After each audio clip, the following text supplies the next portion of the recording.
Sometimes you come across a house where it all just comes together. Form meets function. Indoors meets outdoors. Sleekness meets warmth. In other words, arts meets crafts. I feel so lucky to be here today. This is one of America's finest homes, and among the best examples of arts and crafts architecture in the world.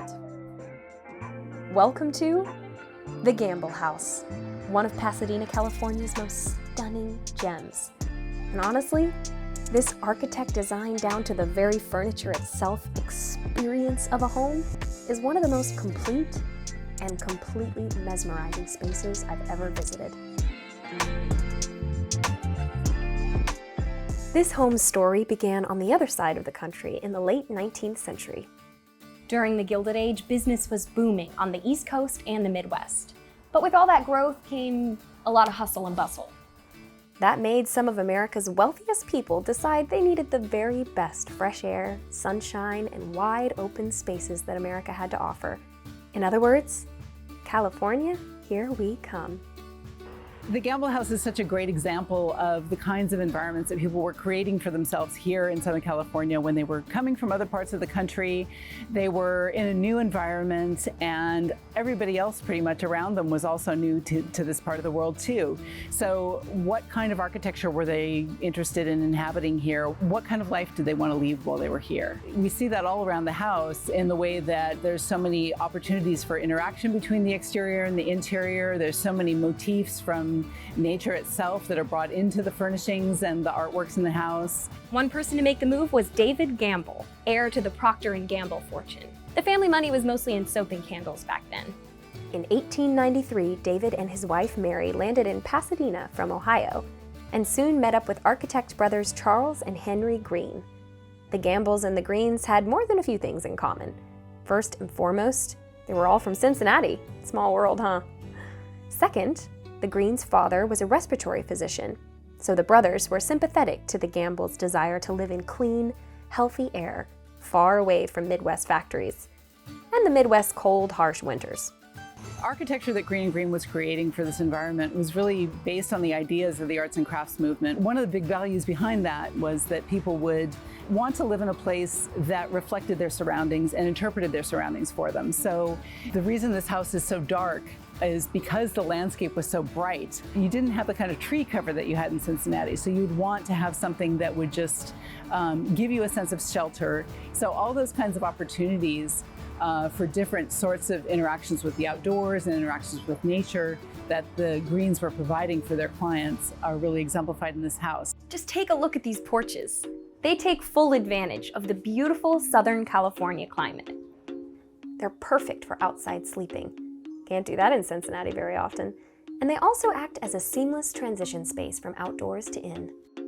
There are a few big picture design elements at play in and around the Gamble House. One is a German concept called Gesamtkunstwerk that refers to the idea of total design. So that's why the whole house just seems to come together. Another element you might have noticed is just how extensively they use Japanese styles. On the West Coast, traditional Japanese aesthetics had a moment in the late 19th and early 20th centuries. And the Gambles and the Greens eagerly embraced the trend. It was very popular to kind of look at exotic styles in the late 19th century and try to build a Turkish pavilion onto your home or something like that. But what Green & Green were doing was really kind of synthesizing what they learned about Japanese architecture into these buildings that really had their own kind of style to them.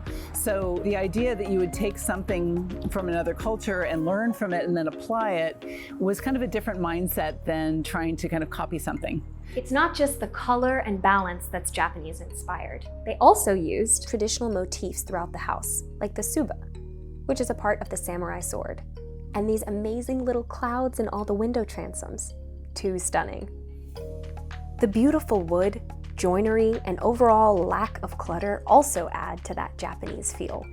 But one of the most breathtaking examples is the front door, featuring a stained glass mural of a Japanese black pine. There's a lot of places in the house where you have particular moments where you're in touch with either things that the Gambles had seen that they were interested in bringing into the house from their travels, or things that the architects were able to incorporate in order to kind of make this house what it was and give it that feeling of being on the Pacific Rim, and certainly more kind of culturally connected to Asia than other parts of the country might have been.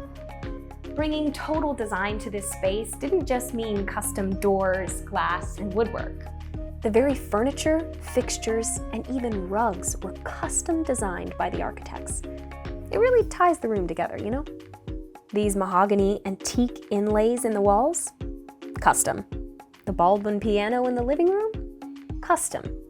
Even something as basic as a single bed that you could buy pretty much anywhere. Custom made for the Gamble house. But Charles and Henry Green didn't do all this work by themselves. Two Swedish brothers and master woodworkers, Peter and John Hall, worked on many of the pieces here.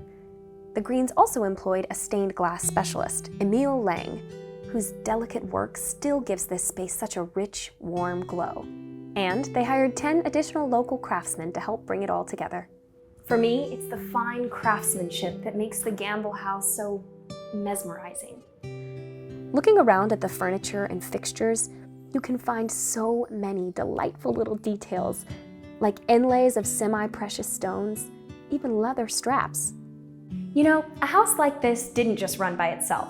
The Gamble house definitely required a full staff. Luckily, the Greens had a middle-class background, so they were able to anticipate the needs of the people who actually kept the house humming along. For example, the kitchen is large, open, and well ventilated, and even includes an island like modern kitchens with a designated shopping space. But the class divide still existed. In fact, this large pantry is a literal division between the kitchen and the dining room, so that supper guests didn't have to hear the clattering of pots and pans. And while the servants' quarters are nice, they're obviously much smaller. Even their bathtub has been scaled down by about 25%. According to Charles Green, an architect is a builder employing the process of art. Well, the lucky architects are. The Green brothers worked mostly with clients who had deep pockets and would let them do pretty much whatever they wanted.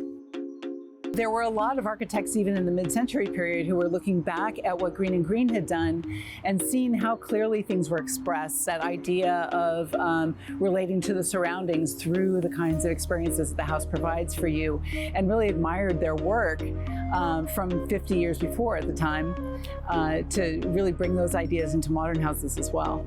The Greens described their style as the ultimate bungalow, and the Gamble house truly is its pinnacle. Pulling together inspiration from Pasadena weather, German philosophies, Japanese aesthetics, and the handiwork of craftsmen from all over the world resulted in a space that's maybe the best example of American arts and crafts.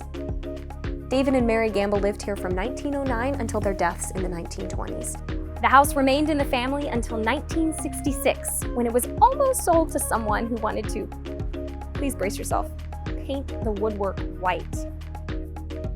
That was a wake-up call about how truly important a piece of architecture this home is. Instead of selling, they deeded the Gamble house to the city of Pasadena. Lucky for us, huh? Are you ready to customize your home? Your home equity could help bring your artistic dreams to life. See what your options are at rocketmortgage.com. A lot of hustle and bustle. And balance that's Japanese inspired. It's other stuff too.